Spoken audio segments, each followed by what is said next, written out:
Le 11 octobre 2025, à Tokyo, l'humanité serait prise au piège. Une sorte de crise d'otage, mais à l'échelle cosmique. Alors ce qu'on va faire ensemble, c'est de décortiquer, point par point, cette vision du monde en se basant uniquement sur ce qui a été dit ce jour-là. Franchement, attachez-vous bien, parce que le voyage s'annonce intense. Tout a commencé avec un sondage assez surprenant en fait. Apparemment, il y a eu un événement énergétique majeur en août, un truc qui était censé tout améliorer. Mais quand on a demandé aux gens, la plupart, ils n'ont rien senti de spécial. 60% ont dit que rien n'avait changé. Alors, comment on explique un décalage pareil? C'est la question qui a lancé toute la présentation. Si une vague d'énergie positive a vraiment déferlé, pourquoi est-ce qu'on ne la ressent pas dans nos vies de tous les jours? Bon, pour essayer de trouver une réponse, l'orateur a déroulé un plan en 5 étapes. On va commencer par le diagnostic, cette fameuse crise d'otage planétaire qui serait causée par ce qu'ils appellent l'anomalie du rôdeur. Ensuite, on verra la solution, une intervention cosmique, les outils pour y participer, et puis enfin, le chemin vers la libération totale. Allez, on plonge directement dans le vif du sujet. L'idée centrale, c'est que l'humanité n'est pas libre. On serait en quelque sorte piégé par un réseau technologique complètement invisible. Et c'est là que ça se complique. Pour nous libérer, il suffirait pas juste de couper les fils parce que ça mettrait en danger les otages, c'est-à-dire nous tous. L'arme principale de ce contrôle, une biopuce. D'après la source, on n'est pas dans la science-fiction, mais bien face à une technologie non humaine, très avancée et pensée pour se fondre dans notre biologie. Son but supposé? Influencer nos pensées, nos émotions et même notre libre arbitre directement de l'intérieur. L'exposé retrace ensuite ce qui est présenté comme l'histoire secrète de cette technologie. On parle de premiers tests pendant la Première Guerre mondiale, d'un développement intensif par Siemens pendant la Seconde. La distribution de masse, elle, se serait faite via les campagnes de vaccination de l'OMS dans les années 70 et 80, jusqu'à ce qu'un mouvement de la résistance aurait détruit les usines de production en 2015. Une chronologie pour le moins étonnante. Et là, les détails deviennent hyper précis. On nous dit que l'emplacement de ces puces déterminerait leur fonction. Celle dans le lobe frontal, par exemple, viserait le libre arbitre. Celle dans la nuque, la peur de survie. Celle près du nombril, l'anxiété. Et le pire, c'est que tout ça serait auto-alimenté par la simple chaleur de notre corps. Une sorte de parasitage énergétique interne, en somme. Mais attention, cette technologie ne serait que la partie visible de l'iceberg. Là, on nous emmène beaucoup plus loin, beaucoup plus profondément, à l'échelle subquantique, pour découvrir la source même du problème. Et voici l'antagoniste ultime de cette histoire, le rôdeur.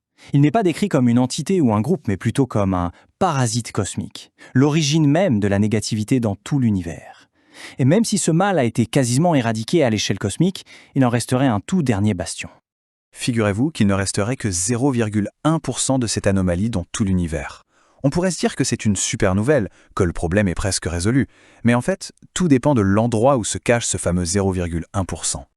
Et d'après la conférence, l'intégralité de ce qui reste de cette anomalie est concentrée ici, à la surface de la planète Terre. C'est ça qui ferait de notre monde l'épicentre d'un conflit cosmique final, rien que ça. Et voilà le vrai nœud du problème. Ce rôdeur serait intimement lié, enchevêtré même, avec le libre arbitre de l'humanité. C'est ça qui bloquerait tout. Pour que la planète puisse ascensionner, il faudrait d'abord que l'humanité retrouve sa pleine capacité à choisir, de manière totalement libre. Bon, face à un problème d'une telle ampleur, il y aurait heureusement une solution. Une intervention extérieure, menée par ce qu'on appelle les forces de la lumière, serait déjà en cours. Mais qui sont ces forces, au juste? La source mentionne des races comme les Pléiadiens ou les Andromédiens, qui auraient, elles aussi, dû se libérer de cette anomalie, et comme elles ont traversé ce processus, elles seraient devenues des alliés purs, entièrement consacrés à la mission de libération de la Terre. D'accord, mais alors pourquoi cette intervention n'est pas plus visible ? C'est le dilemme de n'importe quelle situation d'otage en fait. Si on fournit une aide directe, de l'argent, des soins, ça pourrait provoquer des représailles violentes contre la personne aidée, ou même sa famille. Chaque action doit donc être calculée au millimètre pour garantir avant tout la sécurité des otages. Alors, si l'aide directe est si compliquée, qu'est-ce qu'on peut faire, nous, à notre échelle ? C'est là que la conférence propose une sorte de boîte à outils pour ceux qui veulent participer activement à ce processus de libération. Les méthodes proposées sont principalement d'ordre énergétique. D'un côté, il y a le travail sur le terrain. Utiliser l'énergie de certaines pierres, comme l'émeraude ou la sintamanie, pour créer des réseaux de lumière. De l'autre, un travail plus intérieur. Se connecter à des archétypes divins pour se purifier. Et enfin, des gestes simples mais puissants, comme se reconnecter à la nature et en particulier à l'eau. Un autre outil clé serait le tachyon. Il est décrit comme la toute première particule de l'univers, plus rapide que la lumière, et donc porteuse d'une harmonie pure. Le problème, c'est qu'un voile technologique autour de la Terre bloquerait cette énergie. Les chambres à tachyons seraient donc un moyen de percer ce voile et de canaliser cette harmonie directement ici. Ce tableau résume un peu comment ces outils physiques seraient connectés à des sources d'énergie beaucoup plus vastes. La pierre Saint-Amani, par exemple, agirait comme un relais pour l'énergie de Sirius. Les émeraudes se connecteraient au réseau intraterrestre d'Agartha pour en créer une nouvelle Terre. Et des bijoux tachyonisés serviraient d'amplificateurs personnels pour se connecter aux archétypes divins. Et nous voilà arrivés à la dernière partie, la phase finale.